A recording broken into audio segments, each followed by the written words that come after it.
Older sisters are like second shadows. They'll boss you around, roll their eyes at your mess, and act like they've got better things to do. But the truth is, they've been looking out for you since the moment you showed up. They're the ones who let you borrow their clothes, the ones who scold you for your bad decisions, but will defend you fiercely to anyone else. They teach you how to stand your ground, how to own your flaws, and sometimes how to sneak in past curfew. And no, they won't always say, "I'm proud of you." But it's there, in the way they cheer the loudest when you win at life, or hold you the longest when you lose. So, to the older sisters out there, thank you for being part mentor, part protector. Not new to this at this point, since this is the third week I've been doing this consistently. I've been loving it. I've been loving talking to you guys. I've been loving sharing my knowledge. I've been loving you guys interacting, and being able to see that other people relate really is just amazing to me, because I really just don't feel as alone as I used to before I started talking about all these things to you guys. And you guys always just sharing little things here and there about your own situations, and I don't know, it's just helped me really believe in community again, and it has just really given me a really new feeling about YouTube. I originally was going to talk about like losing friends, because again, I'm just talking about all the topics that have applied to me throughout my life that I feel like I've seen other people relate to.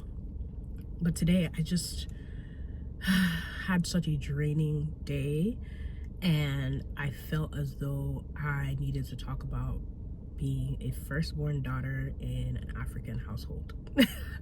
I haven't talked about it in a place where I'm like still kind of emotional about certain things that happen as a firstborn daughter. But I know that by talking about this, first of all, I know a lot of people can relate.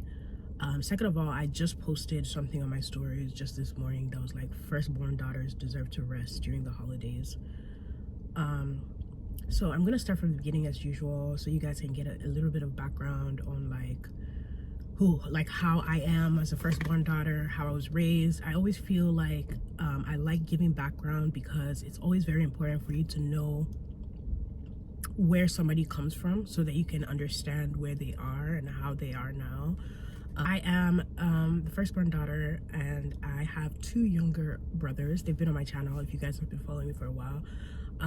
My two brothers are 5 years younger than me.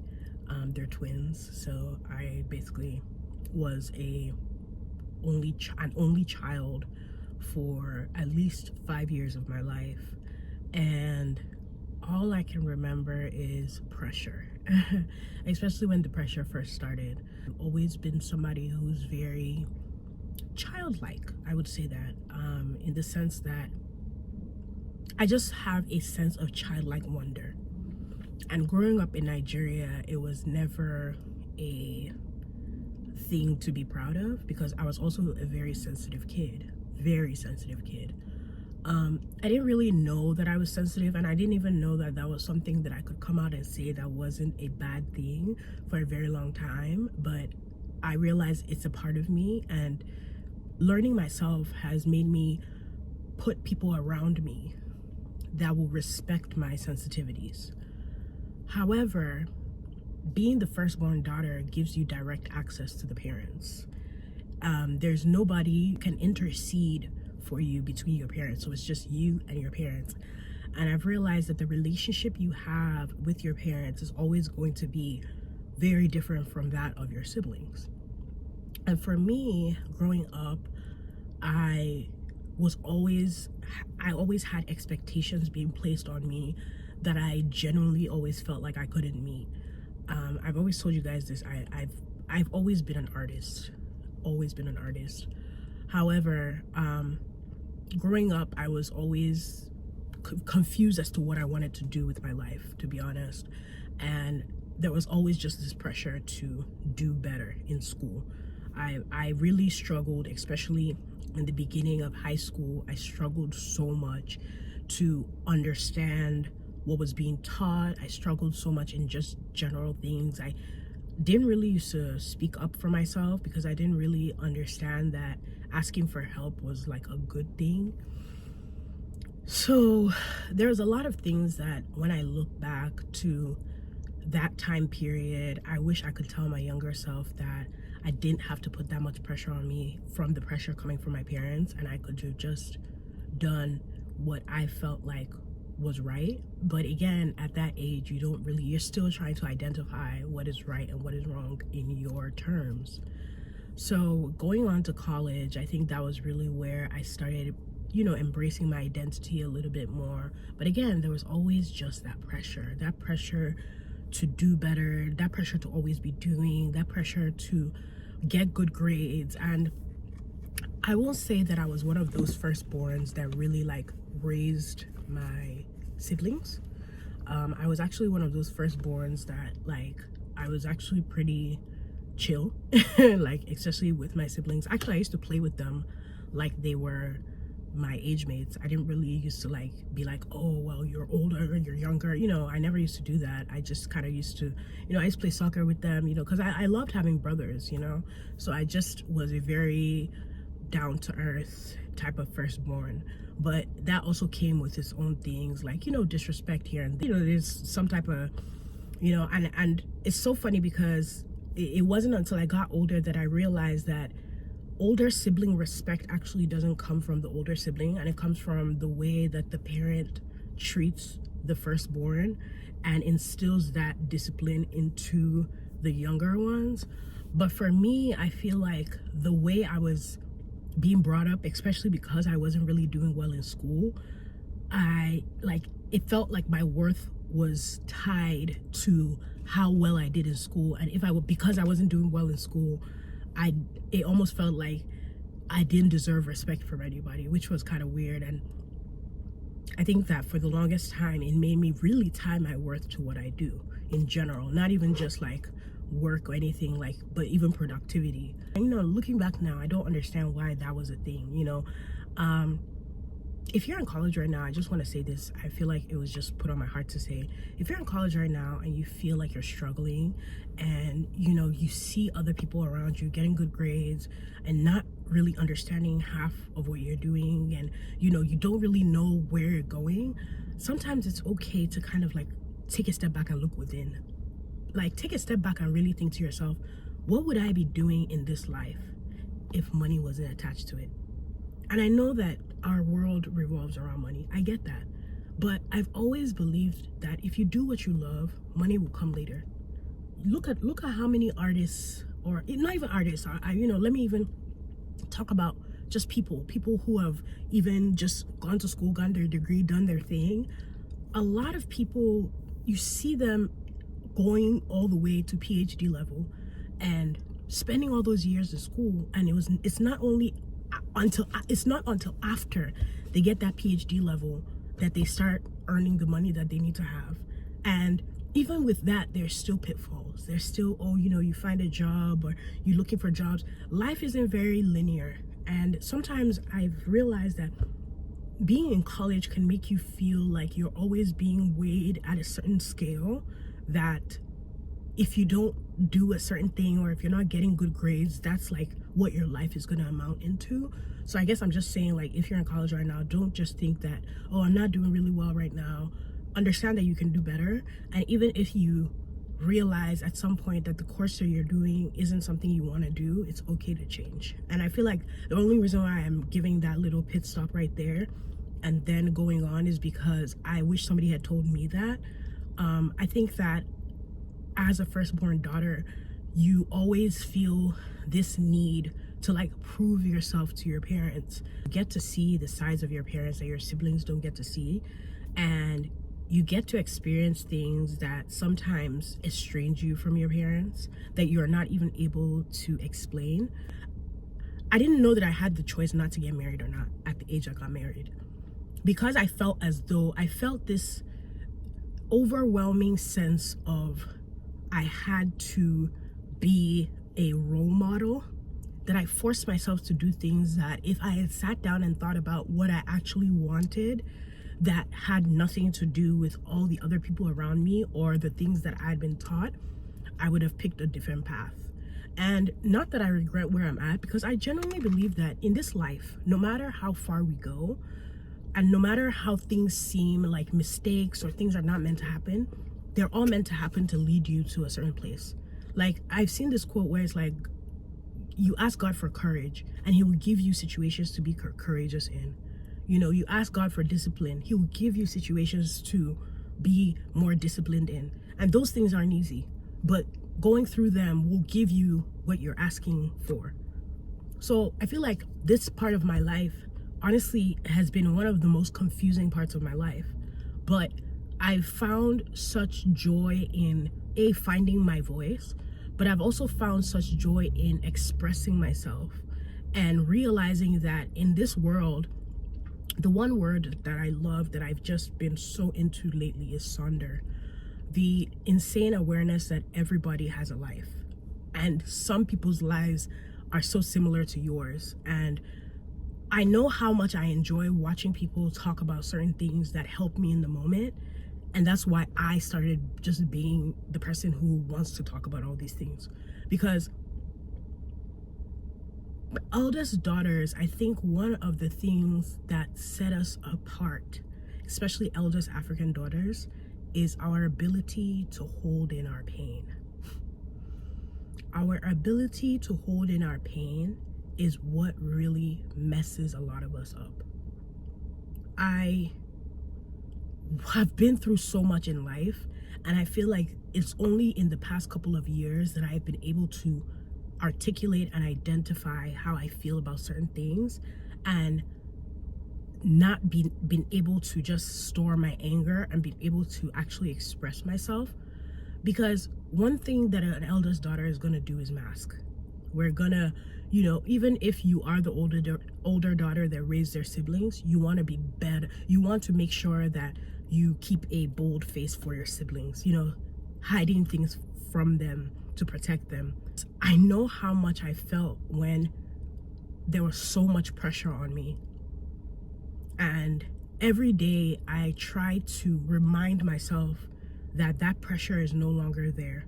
Even though at this point that I'm at, I'm actually around my parents more, and I actually feel like that's what triggers me a lot of times to like kind of make these kind of think pieces, because I've started realizing that there's some things, especially not just being the oldest daughter that is trying to do better.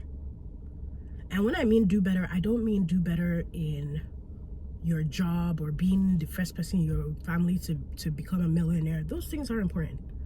Or being the first person in your family to go to college, they are important. But what I truly think that people don't talk about is being the firstborn daughter that is doing things that your parents might not even have had the guts to do if they were given the chance. Because what I'm starting to learn is each generation of people have the things that they needed to do to survive. And a lot of our parents, depending on their age ranges, had to actually just survive. They didn't have the, they didn't have the experience we have and the privilege we have right now to sort through our emotions, be able to be like, okay, you know what, I need to give my child emotional support, or I need to be more emotionally intelligent, because they were continuously battling for their life on a daily, you know, because some parents were in African countries where there was war, you know, there were so many things that were so much more pressing than how we feel like emotional connection and all those things were, which I understand. However, as a firstborn daughter in those situations, it's like you are now raising your parents. And I don't know when I finally started seeing my parents as just regular people, but I remember that for the longest time I thought that everything my parents said went and goes, because I saw them as people who didn't have flaws, didn't have any mistakes. But when I started humanizing them, they see you as a child no matter how old you get. And as an adult, I've noticed that you tend to regress, especially when, you know, you go home for the holidays and you know you've been away from your parents for such a long time, and you come back and you can just feel that teenage part of you coming back out, and you're like, where did this come from? And that really just happens because you're just kind of like in the same space. Because again, I think we forget as adults that that child part of you and that teenage part of you is still you. It doesn't just go away when you become an adult. It's like there's specific parts of you that come out at different times. And I think one thing I'm learning right now as a firstborn African daughter is the power of choosing myself and being called selfish in the process. As someone who identifies as, I will give you the coat off my back if I could, selfless type of person, I remember the first time I was called selfish. I wasn't sure how to take it. I wasn't sure how to take it because I know how much I had been through giving people clothes off my back until I was naked. So when I finally started clothing myself to keep myself warm, which is the bare minimum, to be called selfish felt like a slap in the face. Because why would I not?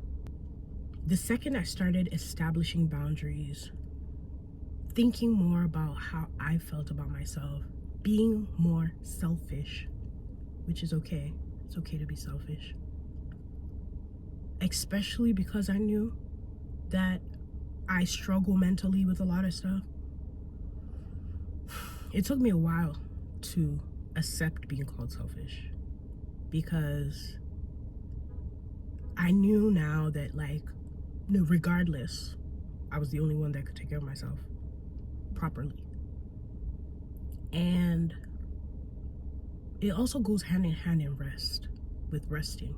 You know, going back to like my point when I was talking about if you're the oldest daughter, you deserve to rest. I've noticed that even in times where I say to myself, like, I'm in the car right now, I went to Starbucks. Why did I go to Starbucks? I was supposed to be sleeping. The kids are sick. I'm not even feeling well. I was supposed to be sleeping, but I had to get groceries. And I could have got groceries later, but I had to get it right now. Like, rest was something I started planning into my day and giving myself rest as a reward of being productive. When you don't have to reward yourself with rest because you are productive to feel like, oh yeah, now I can rest. Because what if you have now burnt out? The rest you're resting, you will end up resting for 3 days when you only wanted to rest for 1, because the amount of productivity you've done to reward yourself with rest is too much, you know? So now I've started really challenging myself to balance all the time, every time. I genuinely believe this life is unbalanced in general, but as people, the only thing that we can do is take control of the things that we feel and take control of how we live our lives. It's very, very important to put yourself first as the firstborn daughter, and it's okay to do so. Put your boundaries, state your boundaries, and understand that it is going to piss some people off, but at least you will still be here mentally, you know? At least you will be able to do the things you enjoy, you know? Like I said, I think that there's a lot of pressure being placed on the eldest daughter that causes us to always feel like we need to be achieving. Aside from productivity, that's another thing I wanted to talk about. When I think back to a time where I thought I had basically gained a level of success that I was supposed to be proud of, I found myself still wanting more. And there's nothing wrong with constantly creating goals. That's what life is about. You can't just be stagnant. You know, you do have to constantly create goals. But it becomes a problem when you are not able to take a second to appreciate and really bask in your accomplishments because you feel like you have to jump to another accomplishment. Because in a way, going back to it, we feel like our worth is tied to our accomplishments when it's not. You are a worthy human being. Human being, oh, do you know what that means? Human being. That means you are not. You don't need to do anything to be a human being. You don't need to do anything. You are worthy just as you are, regardless of if you have a car, regardless of if you have money, regardless of how much you've accomplished, regardless of anything. You are a worthy human being because you are placed on this world, and your parents had to come together, which is already a miracle in itself, to create you. So you're supposed to be here. I always say this one thing. I remember it came from this movie I watched. You see a machine. Let's say, for example, you see a clock, everything inside that clock, it works together to make that clock tell time. And in this world, I think if you see this world as a machine, you understand that we all are important to certain parts, and we're important in general in making everything work. So don't ever think that your worth has to be tied to your productivity or your accomplishments. And I think somebody out there really needed to hear that, because I know I sometimes need to hear that, because it provides me with comfort that, I don't have to keep going even though my body is tired, even though I'm tired, even though things are going on around me. And especially during this festive season, I feel like that's where there's a lot of reflection that goes on, and you start to think to yourself, what have I accomplished this year, especially nearing the ending of the year. And I remember always feeling so bad by the end of the year, especially when I look back on the goals I put in the beginning of the year, and realizing like, oh, you were doing so well in the beginning of the year, you didn't really follow through on this and things like that. But one thing that has really helped me is looking at the year and the pictures I took and the memories I had and the times I laughed, instead of looking to my goals and being like, well, you didn't accomplish this. There are some years that go by that it's not even about accomplishments, it's about finding yourself, and it's about being able to just be here. In daughters, we push ourselves to the limit. And I think my brain chemistry really altered after I broke down. And I went to a mental hospital.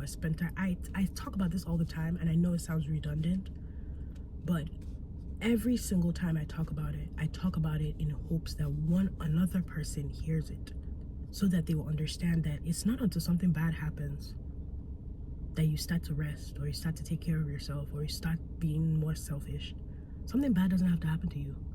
You know what I mean? Because I'm not gonna lie, even before that happened to me, I always used to think to myself like, bro, I'm struggling right now. I just wish something would happen so that people will see how much I'm struggling. Something happened. And now I realized that was stupid. I could have just rested. I could have just asked for help. I could have just voiced out that I was struggling, instead of waiting for something to happen before I was being like, oh yeah, now this thing has happened, now people gotta understand. No. So please don't let something bad happen before you realize that your worth doesn't come from your productivity. If you're tired, if you know you've been overworking yourself, take that vacation. This life is not promised. It's not promised at all. I know that a lot of people, we look at waking up each day and we're just like, we woke up today, thank God. But it's actually a privilege. People my age are no longer here, and younger. Age doesn't even matter, when you think about mortality, So take the vacation, If you lose your job because you took a vacation, or you lose your job because you are burnt out, get another job. We're not just here to work. We're here to fulfill the purposes that God has placed in our heart. And some people were working and doing things knowing fully well that's not what we want to be doing, and living life over and over again, continuously being sad when deep down inside you want to be a doctor, but right now you're an artist, or the other way around. Like, do what you really want to do. Don't let the opinions of others dictate, or even your position of birth, firstborn, secondborn, whatever you are, dictate what you should and should not do. Do what you need to do. Do your purpose. If you don't know what your purpose is, figure out how to find it. I'm still finding my purpose every day. I'm still changing every day, figuring out things as I go, and giving myself grace to figure it out as I go.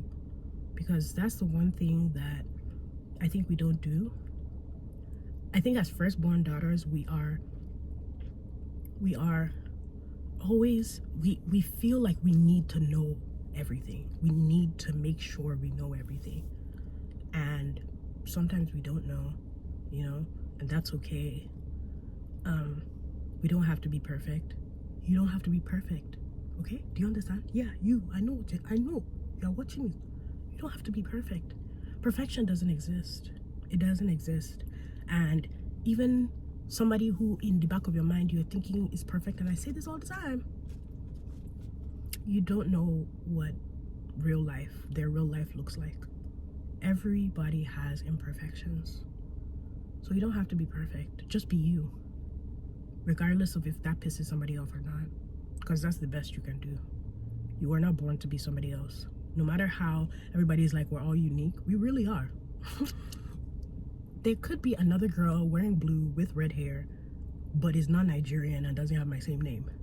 There's so many variations of human beings that even though there's a collective of us that, yeah, we all are firstborn daughters and we can relate, there's also collective of us that's our lastborns that we can relate to certain things, you know? So I guess I would say all this to say, as usual, this is a little bit of a longer video.